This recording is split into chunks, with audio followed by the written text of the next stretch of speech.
Channel Krishna group of education में आपका अभिनंदन करती हूँ।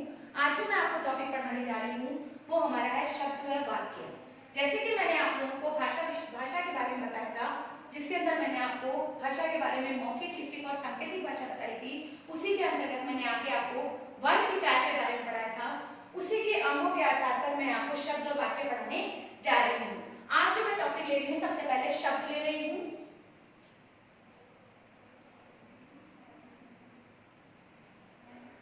शब्द का अर्थ होता है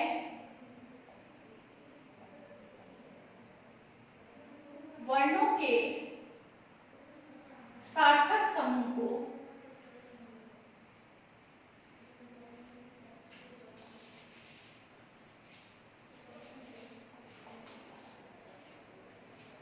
को शब्द कहते हैं।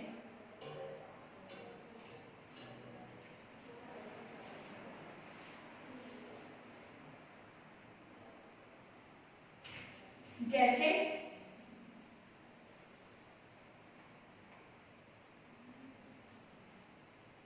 राम,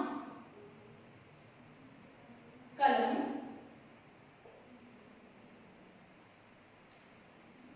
कमला, पुस्तक आदि। जैसे कि मैंने आप लोगों का सार्थक समूह यानी कि अगर मैं क, म और ल अगर इनको मिला के शब्द लिखूं तो इसका कोई अर्थ नहीं निकलता है। सार्थक शब्द जब निकलेगा जब हम इसको लिखेंगे क, म, ल, यानी कि इसका कोई अर्थ निकलता है। इसलिए हम इसे सार्थक समूह कहते हैं। वर्णों के सार्थक समूह को शब्द कहते हैं। अब मैं आपको आगे बताने जा रही हूँ कि शब्द अर्थ के आधार पर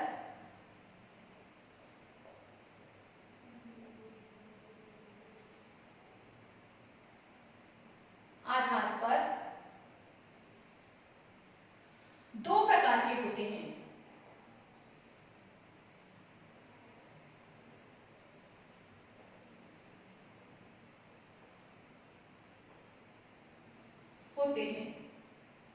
जिसमें हम बात करें, पहला हमारा आता है सार्थक शब्द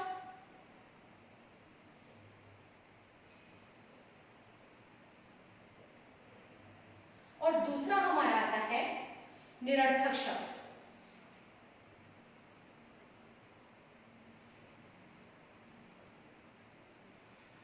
अब निरर्थक, जैसे सार्थक से तो आप लोग समझ गए होंगे कि इसका कोई मीनिंग निकलना चाहिए, यानी कोई अर्थ निकलना चाहिए। निरर्थक यानी कि उसका कोई अर्थ नहीं होता है। जैसे कि मैं आप लोगों को पहले टॉपिक को बताने जा रही हूँ। पहले नंबर पे हमारा जो हम बात करते हैं सार्थक शब्द।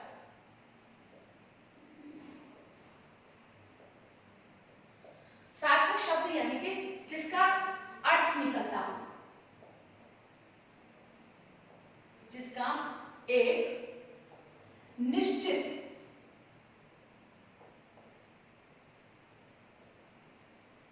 अर्थ निकलता हो।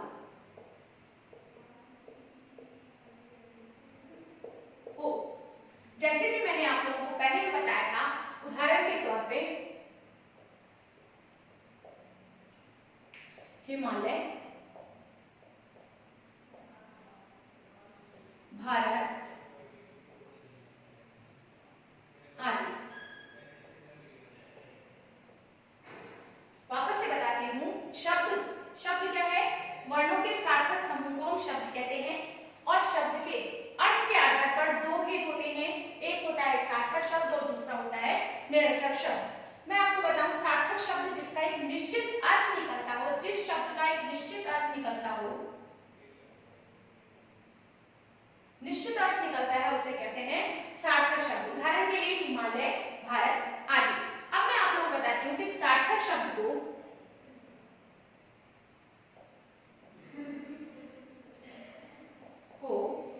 चार भागों में बांटा गया है।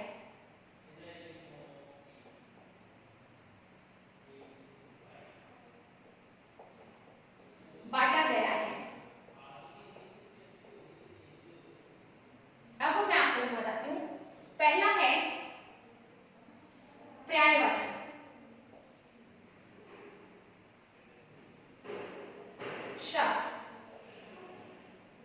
यानी कि समान अर्थ देने वाले।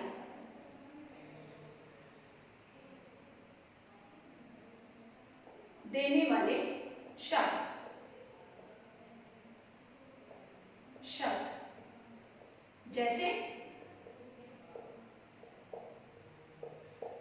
जैसे धरती, धरा, भू और भूमि।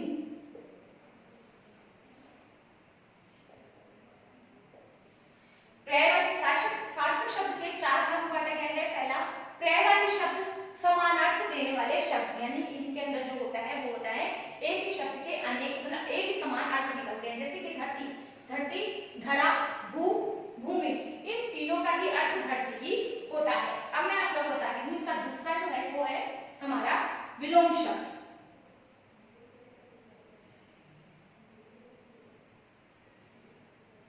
विलोम शब्द के अंदर हम इसका उल्टा अर्थ देते हैं।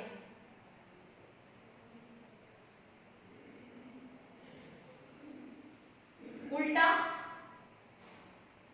अर्थ देने वाले शब्द।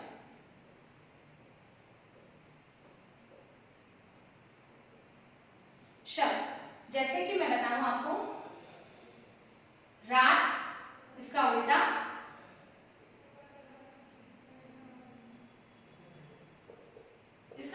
दिन। ऐसे ही गरीब का उल्टा अमीर।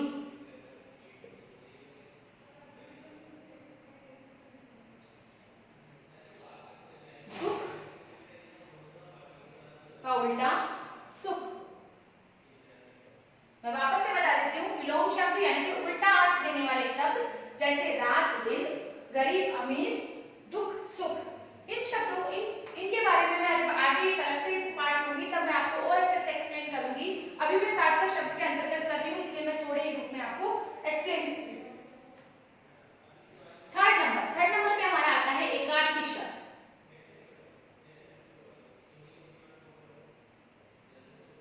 अर्थात हर स्थिति में एक ही अर्थ प्रकट करने वाले, हर स्थिति में एक समान अर्थ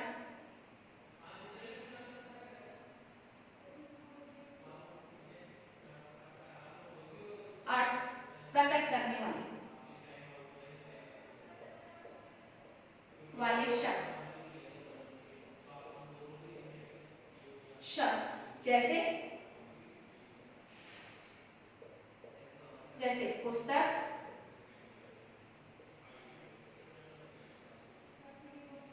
घर। यानी कि किसी भी स्थिति में ये जो शब्द है वो एक ही अर्थ प्रकट करते हैं, इसलिए हम बोलते हैं एकार्थी शब्द। अब हम बात करेंगे 4 नंबर पे अनेकार्थी शब्द।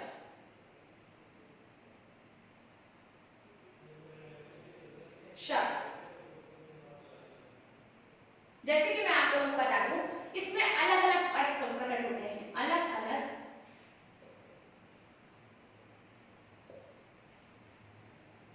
अर्थ एक ही शब्द के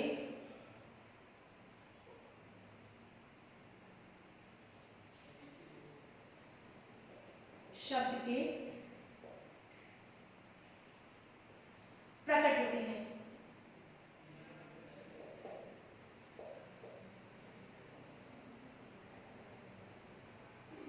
होते हैं।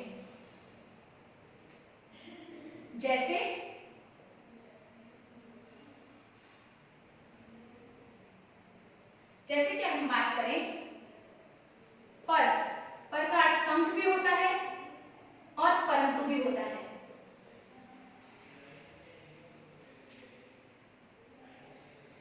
ऐसे ही कर का अर्थ हाथ भी होता है, टैक्स भी होता है।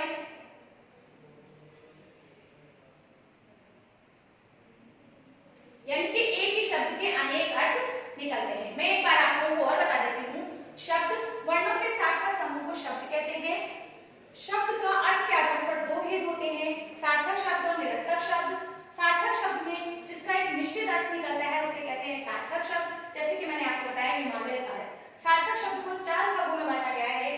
पर्यायवाची शब्द जिसमें समान अर्थ निकलता शब्द जिसमें उल्टा अर्थ निकलता है और एकार्थी शब्द जिसमें हर स्थिति में समान अर्थ निकलते हैं। अनेकार्थी शब्द इसमें अलग अलग अर्थ एक ही शब्द के प्रकट होते हैं। अब मैं आप लोगों को इसका दूसरा भाग पढ़ाने जा रही हूँ, निरर्थक शब्द।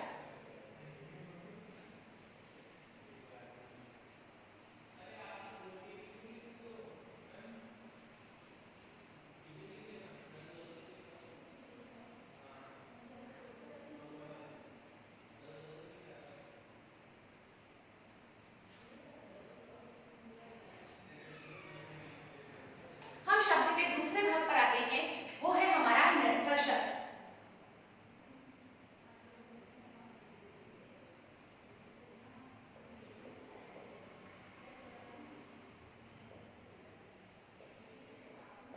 जैसे कि हम नाम से ही पता चलता है कि इसके अंदर कोई अर्थ नहीं निकलता है, जिससे एक निश्चित अर्थ का बोध न हो। जैसे कि हम पहले बात कर चुके हैं, हम जब कई बार बोलते हैं कोई हमारे मेहमान आ रहे थे, मतलब चाय वाय पीते जाइएगा, पानी वानी पी लो, ऐसे हम बोलते हैं दूध दूध। तो ये जो चीज है ना, तो दूध का अर्थ तो निकलता है लेकिन दूध का अर्थ नहीं तो निकलता, पानी का अर्थ निकलता है लेकिन पानी का अर्थ नहीं निकलता। उसी प्रकार चाय का अर्थ तो है लेकिन वाय का अर्थ नहीं है। तो मैं जैसे बता दूं आपको, वाय इसका कोई अर्थ नहीं है, वाणी वाणी का अर्थ भी कुछ नहीं है। उसी प्रकार दूध, इसका भी कोई अर्थ नहीं होता। यानी कि जिनका कोई अर्थ नहीं निकलता है, अर्थ का बोध न हो, वो हमारा होता है निरर्थक शब्द। मैं आपको एक बार और बता देती हूँ, जैसे कि हमने शब्द में बताया इसके दो भेद होते हैं, एक तो सार्थक, दूसरा निरर्थक। सार्थक शब्द में निश्चित शब्दों का बोध होता है, अर्थ का बोध होता है, लेकिन निरर्थक शब्द में एक निश्चित अर्थ का बोध नहीं होता है। अब मैं आप लोगों को वाक्य करवाती हूँ।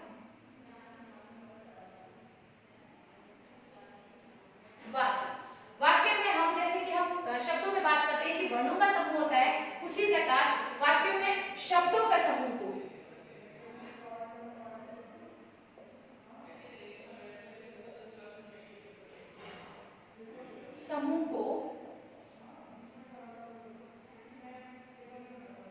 शब्दों के सार्थक समूह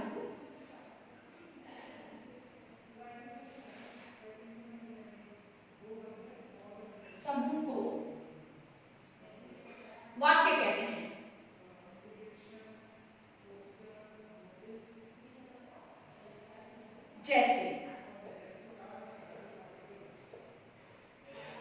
जैसे राम घर जाता है। दूसरा हम बात करें, घोड़ा घास खाता है। सार्थक समूह इसलिए कहा गया है कि जिसका अर्थ निकलता हो, तभी वह शब्दों का समूह वाक्य कहलाता है। जैसे कि मैं अगर बात करूं तो जैसे मैं यूं शब्द लिखूं, घास, घोड़ा है खाता, तो क्या इसका अर्थ निकलता है? उसी प्रकार मैं दूसरे की बात करूं, घर है जाता राम, तो क्या इनका कोई अर्थ निकलता है? तो ये शब्द समूह सही नहीं है। इसलिए हमको सही शब्द समूह बनाने के लिए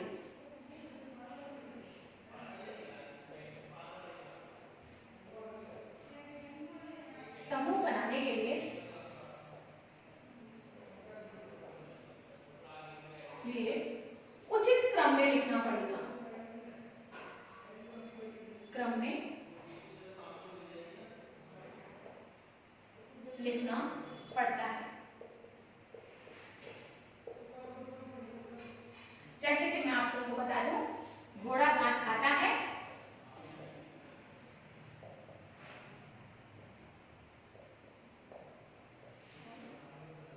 दूसरा राम घर जाता है।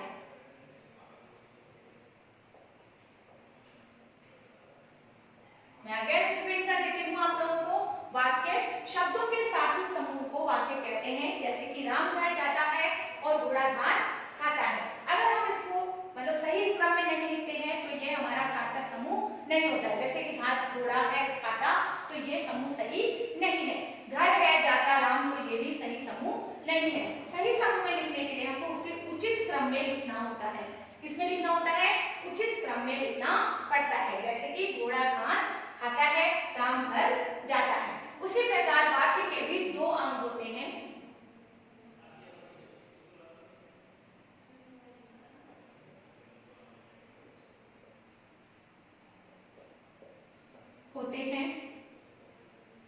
जिसमें पहला होता है हमारा उद्देश्य और दूसरा विधेय।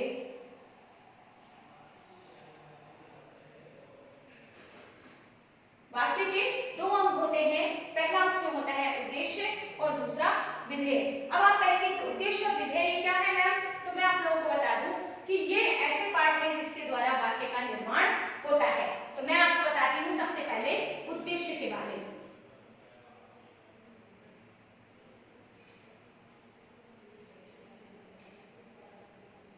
उद्देश्य, सबसे पहले उद्देश्य के बारे में बताऊंगी। तो जिस विषय में, जिसके विषय में कुछ कहा जाता है, कुछ कहा जाता है। जैसे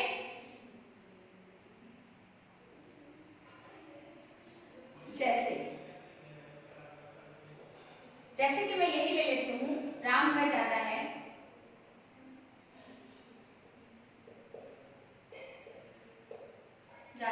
इसमें जो है हमारा वो उद्देश्य हमारा राम है। कौन सा है? राम। उद्देश्य क्या है हमारा? राम, यानी कि राम के बारे में तो कहा जा रहा है ना, तो इसलिए उद्देश्य क्या हुआ हमारा? राम। अब मैं दूसरा बताने जा रही हूं, विधेय। इसके अंतर्गत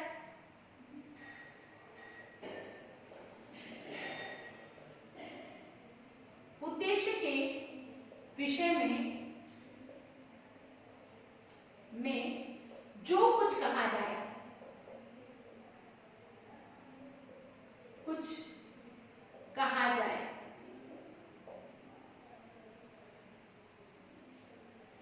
जैसे घोड़ा घास खाता है,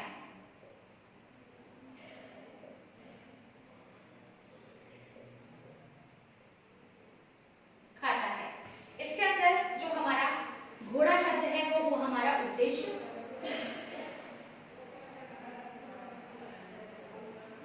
हुआ हमारा घोड़ा।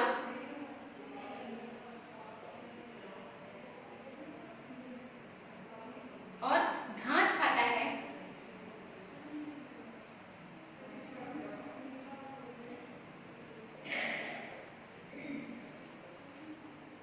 विधेय।